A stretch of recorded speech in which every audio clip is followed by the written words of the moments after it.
আরেকটা প্রশ্ন আপনার, যে মহিলারা আলট্রাসোনোগ্রাম করে তখন একজন পুরুষ ডাক্তার পেটে হাত দেয়, এটা কি জায়েজ হবে? তিনটা বিষয় আমি আপনাকে বলবো। এক নম্বর হলো চিকিৎসার জন্য সর্বোচ্চ চেষ্টা করা, যে ওই সাবজেক্টের কোনো নারী আছেন কি না, এবং যেখানে আছে সেখানেই যাওয়ার চেষ্টা করা। অনেক সময় এমন হবে যে নারীর চেয়ে পুরুষ বেশি অভিজ্ঞ বা বেশি যোগ্য, সেই হিসেবে আমরা নারীর কাছে না গিয়ে পুরুষের কাছে গেলাম। কিন্তু মনে রাখতে হবে, ডাক্তার যত বিজ্ঞই হোক না কেন, যত যোগ্যই হোক না কেন, সুস্থতা কিন্তু ডাক্তার দেন না, সুস্থতা দেওয়ার মালিক আল্লাহ রাব্বুল আলামিন। যেটা কোরআনে কারীমের মধ্যে একজন নবীর মুখে আল্লাহ রাব্বুল আলামিন মুখ দিয়ে বলিয়েছেন, সেটি হলো যে ওয়াইদা মারিদতু ফাহুয়া ইয়াশফিন, যখনই আমি অসুস্থ হই তখন আল্লাহ রাব্বুল আলামিন আমাকে সুস্থতা দান করে থাকেন। যেহেতু সুস্থতা দান করার মালিক আল্লাহ, ডাক্তার যোগ্য হোক বা কম যোগ্য হোক, অভিজ্ঞ হোক অথবা কম অভিজ্ঞ হোক, আশা করা যায় আল্লাহ রাব্বুল আলামিনের দিকে যদি আমরা রুজু করি, আল্লাহ রাব্বুল আলামিনের মুখাপেক্ষী হই, তাহলে ওই কম যোগ্য বা কম অভিজ্ঞ ডাক্তারকে দিয়েও আল্লাহ রাব্বুল আলামিন আমাকে সুস্থ করে দিতে পারেন এবং দিবেন ইনশাআল্লাহ। সেক্ষেত্রে আমি আপনার কাছে আবেদন করব যে বেশিরভাগ চেষ্টা করা যে এই বিষয়ক বা এই চিকিৎসার জন্য আমি নারী চিকিৎসকের কাছে যাব, যাতে করে আমাকে কোনো পুরুষের শরণাপন্ন হতে না হয়। দ্বিতীয় কথা হলো, একান্তই যদি পুরুষের শরণাপন্ন হতে হয়, সেক্ষেত্রে আমরা চেষ্টা করব যতদূর সম্ভব নিজেকে গুটিয়ে রাখতে, এবং যতটুকু না হইলেই নয় ততটুকু পুরুষের সাথে পুরুষের কাছে উন্মুক্ত করা। যেমন ধরুন আল্ট্রাসাউন্ডের কথা যেটা বললেন, যে তিনি মেশিন দেখুক, অসুবিধা নেই, কিন্তু পেটে হাত দেওয়ার কাজটা যদি কোনো নার্স করে, কোনো নারী কর্মী করে, তাহলে অন্ততপক্ষে এতটুকুন থেকে তো আমি বাঁচতে পারলাম। তিনি কম্পিউটার দেখছেন অথবা কম্পিউটারের মেশিনারিজের মাধ্যমে তিনি চিকিৎসার বাকি কাজগুলো করছেন।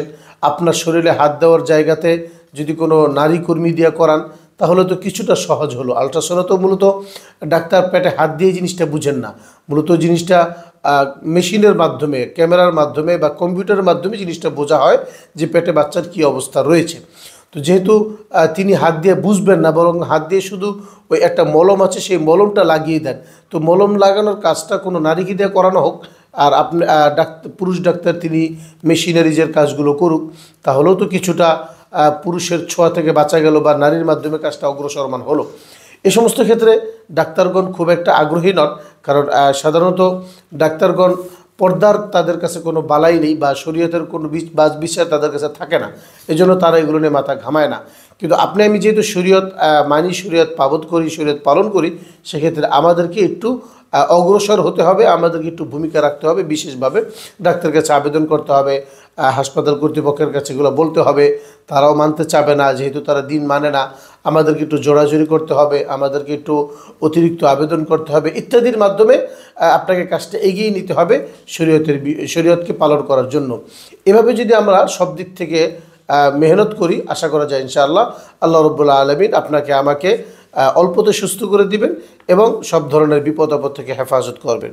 তৃতীয় যে কথাটা আমি বলতে চেয়েছি সেটি হলো যে আলট্রাসাউন্ড করা, এটা এখন নারীদের জন্য একটা ফ্যাশন হয়েছে, একটা আলট্রা মডার্ন একটা অবস্থা তৈরি হয়েছে। আসলে প্রত্যেক মাসে মাসে আলট্রা করে, বা 2 মাস পর পর আলট্রা করে, বা 3 মাস পর পর আলট্রা করে, বা একটু পর পরই কী অবস্থা আছে এগুলো নিয়ে আলট্রা করে, এগুলো আসলে উচিত না। যেহেতু কোরআনে কারীমের মধ্যে আল্লাহ রাব্বুল আলামিন 5টি বিষয়ের কথা বলেছেন, যে এই 5টি বিষয় একমাত্র আল্লাহ রাব্বুল আলামিনই জানেন, আর কেউ জানেন না। তার মধ্যে একটি হলো মা তার পেটে কি রেখেছে, কি ধারণ করছে, এটা একমাত্র আল্লাহ জানেন, আর কেউ জানে না। সেই দৃষ্টিকোণ থেকে আলট্রা করে বাচ্চা কি বা কেমন এইটা জানাটা শরীয়তের দৃষ্টিতে খুব বেশি সুবিধাজনক বিষয় নয়, বা খুব বেশি প্রশংসিত বিষয় নয়। এটা যতটুকু সম্ভব না জেনে পারা যায় ততটাই ভালো। হ্যাঁ, চিকিৎসার ক্ষেত্রে, স্বাস্থ্য সুরক্ষার ক্ষেত্রে হয়তো শুরুতে একবার দেখলাম, শেষের দিকে একবার দেখলাম, বাস, বারবার না দেখা। বেশিরভাগ চেষ্টা করা একটা মায়ের জন্য বাচ্চা পেটে আসার পরে তাকে যে সমস্ত কিছু মেনে চলতে হয়, অর্থাৎ কিছু সময় রেস্টে থাকতে হয়, এরপরে কিছু সময় তাকে নিয়মিত হাঁটতে হয়, কিছু পরিশ্রম করতে হয়, খাবার দাবার ক্ষেত্রে কিছু লালন পালন করতে হয়, বেশি করে পানি খেতে হয়, ইত্যাদি কিছু পরামর্শ রয়েছে ডাক্তারি। এই পরামর্শগুলো যদি একজন মা বেশি থেকে বেশি মেনে চলে, কোরআনে কারীমের কিছু সূরা আছে এগুলো নিয়মিত পড়ে, নামাজ রোজা নিয়মিত করে, আল্লাহ রাব্বুল আলামিনের কাছে খুব বেশি বেশি করে চায়, তাহলে ডাক্তারদের কাছে খুব বেশি যাওয়ার প্রয়োজন পড়বে না। সহজেই আল্লাহ রাব্বুল আলামিন বিষয়টাকে আমাদের জন্য আসান করে দিবেন। তো এই জন্য আমার কাছে আপনার কাছে আমার তৃতীয় অনুরোধ হলো, আবেদন হলো যে খুব বেশি করে পরামর্শগুলো মানা, ডাক্তারের কাছে বারবার যতদূর সম্ভব না যাওয়ার চেষ্টা করা এবং আল্লাহ রাব্বুল আলামিনের দ্বারস্থ হতে থাকা। আল্লাহ রাব্বুল আলামিন আমাদেরকে সঠিক পথে চলার তৌফিক দান করেন।